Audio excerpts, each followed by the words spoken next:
There's a photograph that refuses to disappear. A teenage girl. A royal prince. A smile that now looks different in hindsight. For years, Prince Andrew was known as the Queen's favourite son. A war veteran, a trade envoy, a fixture of royal privilege. He moved through palaces, state dinners, and billionaires' homes with the quiet confidence of someone who believed the rules were flexible. Then Jeffrey Epstein's name resurfaced. And suddenly, that confidence cracked. A disastrous television interview. A civil lawsuit. A settlement. Titles stripped. No longer His Royal Highness, just Andrew. But the story didn't end there. Because the question was never just, what did Andrew know? The real question is, what did Andrew do? We were finalising this episode, preparing to close the chapter on Andrew's fall from grace, when something changed. Andrew Mountbatten-Windsor was arrested by UK police in connection with renewed scrutiny surrounding the Epstein case. And suddenly, this isn't just a story about reputation. It's a story about accountability. This is Info Inquisitive. And this is the next chapter in our Deep Dive Epstein series. In Episode 1, we examined how Jeffrey Epstein built his mysterious fortune and gained access to elite circles. In Episode 2, we broke down Ghislaine Maxwell's role in the recruitment network. In Episode 3, we centered the victims and the institutions that failed them. Now, we turn to one of the most powerful men ever linked to Epstein, Andrew Mountbatten, formerly His Royal Highness.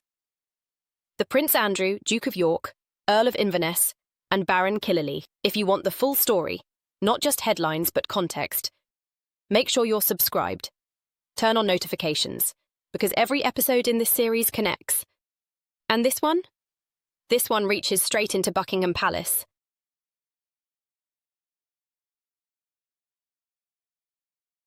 Prince Andrew was born into a monarchy in transition. It was 1960. Queen Elizabeth II was already on the throne. A young mother balancing statecraft and family life in a world still adjusting to post-war Britain. Andrew was her third child, the second son. In royal terms, that meant something very specific. He was the spare. Not the heir, not the future king, not the constitutional centrepiece, but something else. By the time Andrew was old enough to understand hierarchy, his older brother Charles had already been designated for destiny. Charles was being shaped, tutored, scrutinised, burdened with expectation. He was the future. Andrew, by contrast, grew up in a different atmosphere. And something changed between the Queen's first two children and her younger ones. By the time Andrew and his younger brother Edward were born, Elizabeth was more established. The early turbulence of her reign had stabilised. She had more confidence, more structure, more control. People close to the palace have long described Andrew as the Queen's favourite. He was the child she had more time for, the one who experienced a warmer, less rigid upbringing than Charles had. He was charming, confident, sometimes defiant.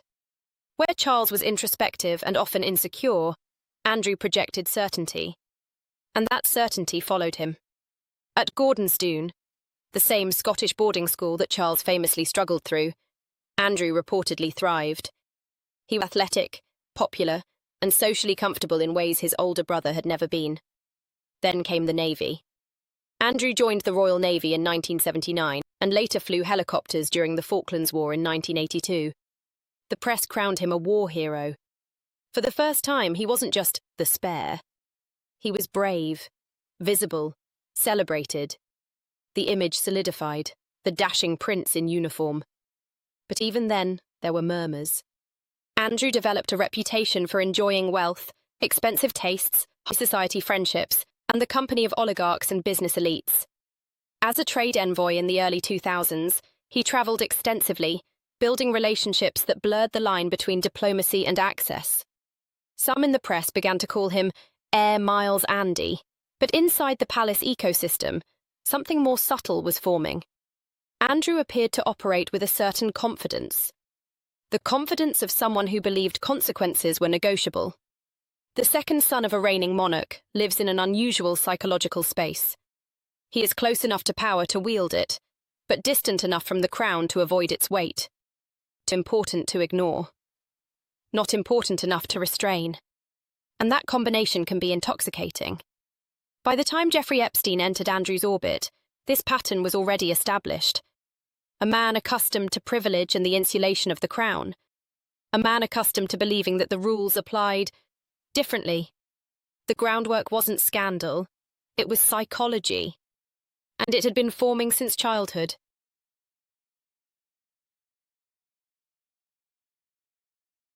Before Jeffrey Epstein, there was the circuit.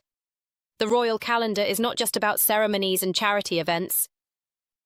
It is dinners, fundraisers, private clubs, weekends in country estates, business summits, yacht gatherings in the Mediterranean. Andrew thrived in that environment.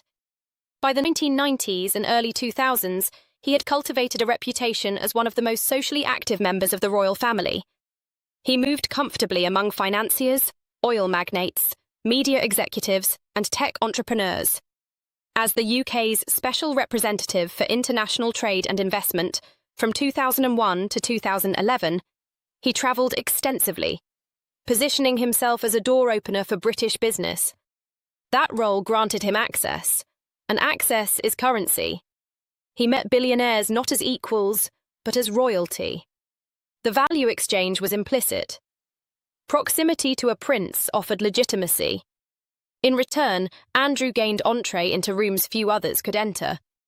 It was a mutually reinforcing ecosystem. But with that proximity came questions. Some of the businessmen Andrew associated with were controversial long before Epstein's name resurfaced. There were concerns raised in British media about certain connections. Oligarchs with complicated reputations, investors under scrutiny, figures whose wealth seemed opaque. Yet Andrew rarely appeared to retreat from those associations. If anything, he seemed to lean into the circuit. There's a certain psychology to that world. When you grow up inside institutional power, access feels normal. By the time Andrew met Jeffrey Epstein in the late 1990s, reportedly through Ghislaine Maxwell's social connections, Epstein was already presenting himself as a billionaire financier with a portfolio of elite relationships. He had homes in Manhattan, Palm Beach, New Mexico. He moved in philanthropic and academic circles. He was photographed with presidents, CEOs, scientists, royalty. On paper, it didn't look implausible. A financier meets a prince through a socialite. In that ecosystem, it barely registered. What would register later, and become central, is not just that Andrew knew Epstein. It's that after Epstein's 2008 conviction, after the plea deal, after the public record changed, Andrew maintained contact. The social circuit had trained him to see wealth and access as neutral currency. But proximity to power is not neutral. And sometimes the most dangerous thing about a network is how normal it feels from the inside.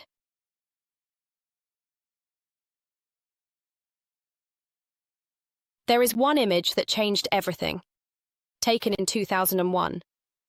Inside Ghislaine Maxwell's London townhouse. In it, Prince Andrew stands with his arm around the waist of a teenage girl. She is smiling. Ghislaine Maxwell stands beside them, also smiling. The girl was Virginia Giuffre. Years later, Giuffre would publicly state that she was trafficked by Jeffrey Epstein and forced into sexual encounters with powerful men, including Prince Andrew. Andrew has consistently denied those allegations. But the photograph became impossible to dismiss, because photographs flatten nuance. They don't explain context. They don't offer footnotes. They simply exist. When the image resurfaced in the 2010s, alongside Giuffre's sworn testimony, it did something that years of rumour and reporting had not. It made the association visual. Suddenly, this wasn't just a social acquaintance in passing. Andrew initially claimed he had no recollection of meeting Giuffre. He suggested the photo might not be authentic, but the image had metadata, witnesses, corroboration, and most importantly, public visibility. Then came the 2019 BBC Newsnight interview. Andrew attempted to clear his name. Instead, he delivered what many observers described as one of the most catastrophic public relations interviews in modern royal history. He stated he had no memory of meeting Giuffre. He questioned the photograph. He offered an explanation for why he could not have been sweating at the time of the alleged encounter, citing a medical condition after the Falklands War. He said he had been at a Pizza Express in Woking that evening.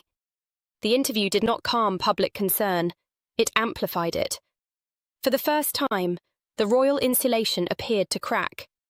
Within days, Andrew stepped back from public duties. Within months, he would lose military affiliations and patronages. The photograph had done what institutions, briefings, and palace statements could not. It anchored the scandal in a single frame.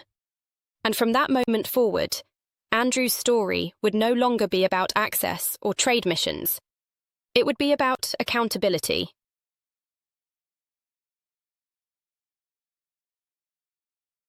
By the time Virginia Giuffre filed her lawsuit in New York, this story had already been living in the public bloodstream for years. But a lawsuit does something headlines can't. It forces a timeline to crystallize. It forces facts to be argued under rules.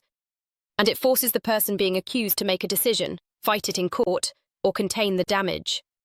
Giuffre sued Prince Andrew in US federal court in 2021, alleging that, as a teenager, she was trafficked by Jeffrey Epstein and forced into sexual encounters with Andrew.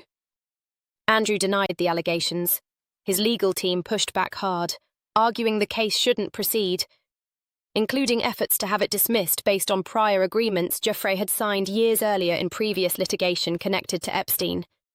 But early 2022 became the turning point. A judge declined to throw the case out, meaning Andrew could be required to participate in the discovery process, depositions, document requests, and sworn testimony. And that's the quiet terror of civil court. You don't need a criminal conviction for the process to become brutal. Civil litigation doesn't just ask, did you do it? It asks, what do you remember? And what did you know? And what did you do after? And in a case like this, the stakes weren't only legal, they were institutional. Andrew wasn't just a private citizen, he was a senior royal. And what happens to one royal, especially in a scandal tied to Epstein, has consequences for the entire monarchy.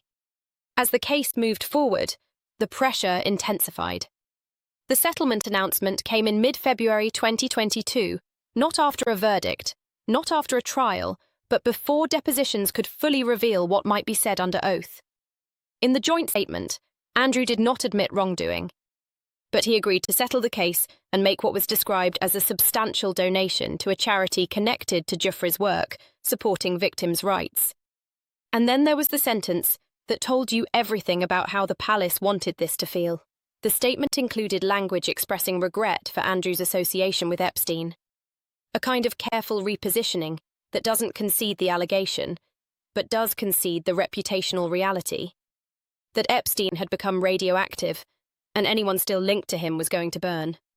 No amount was officially confirmed in court filings, but credible reporting at the time emphasized that this settlement would likely be substantial, because it was not just about compensating Giuffre, it was about avoiding a trial, avoiding depositions, avoiding a prolonged public unspooling of royal proximity to Epstein.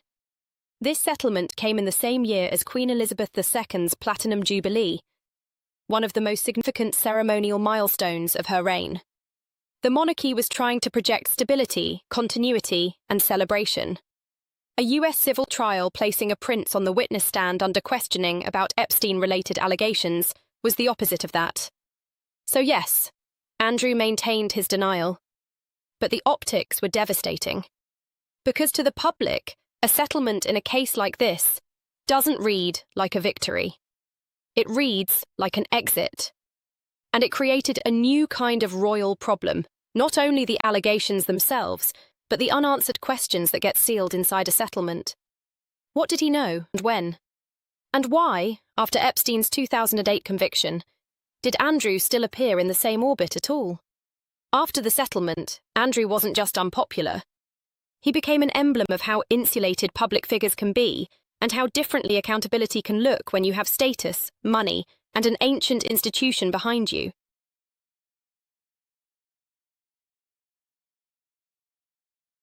The settlement didn't bring a criminal conviction. It didn't produce a trial. But it did something else. It hardened the public's view that this wasn't tabloid noise, Not just Andrew's unpopular, but Andrew is a liability the institution cannot afford. The royal family began treating him less like a working royal and more like a containment problem. And as the Epstein story kept resurfacing, not fading, the question stopped being what did he do? And became something darker. How long was the system willing to protect him anyway? But that strategy only works when the story stops producing new oxygen. And it didn't. In recent months, renewed scrutiny around Epstein and the drip-drip of documents and disputes around what's being released and what isn't pulled Andrew back into the frame. And then today happened. On February 19th, 2026, Andrew Mountbatten-Windsor was arrested at Sandringham by Thames Valley Police on suspicion of misconduct in public office, in a development being publicly connected to renewed investigative attention around Epstein-related material. He was held for questioning for nearly the entire day, roughly 12 hours, while police conducted searches connected to the case. According to reporting, searches were carried out at locations in Norfolk and Berkshire, and officers were also seen at Royal Lodge in Windsor Great Park, a place historically tied to him. And then, crucially, he was released under investigation. That phrase matters. It means we're not done. Police, at least publicly, have said very little so far, which is exactly why this moment feels seismic. It's not just the arrest. It's the fact that the usual insulation didn't hold. This is an institution, the royal institution, colliding with a criminal process in a way modern Britain almost never sees. And the palace response was controlled, but unmistakable. King Charles issued a statement saying he had learned of the arrest with deepest concern, emphasising that the law must take its course and pledging cooperation with the authorities. And notice what's missing there. There's no protective language, no misunderstanding, no full confidence, no attempt to steer the narrative back to family unity. It reads like the monarchy drawing a hard line. This is not ours to shield anymore. Even the mechanics of the day underline how unusual it is. Reporting indicates Buckingham Palace was not informed in advance, or at least not with meaningful notice, and that the Home Office received only brief operational warning shortly before the arrest was executed. For survivors and advocates watching this, that's the point. For years, the public conversation has lived in the swamp. Rumour, denial. And now the question becomes, what happens when a man who once moved through power like it belonged to him is forced to move through procedure like everyone else? If the law really takes its course, there are only two directions this can go. Either this collapses into insufficient evidence, and the system quietly resets, or we finally see the thing powerful institutions dread most, a story that can't be managed, a narrative that can't be press-released into submission, a process that doesn't care who your family is. This episode's not the end of that story. If you've been following this series, you know every chapter connects. If you're new here, start at episode 1, where we break down how Epstein built his fortune and bought his access. Then watch episode 2 on Ghislaine Maxwell. Then episode 3 on the victims, because none of this makes sense without centering them. This is Info Inquisitive. We don't chase headlines. We follow patterns. So if you want context over chaos, subscribe. Turn on notifications. Because as this investigation unfolds, and it will, we'll be here to break it down. Power doesn't disappear quietly, and neither do the questions.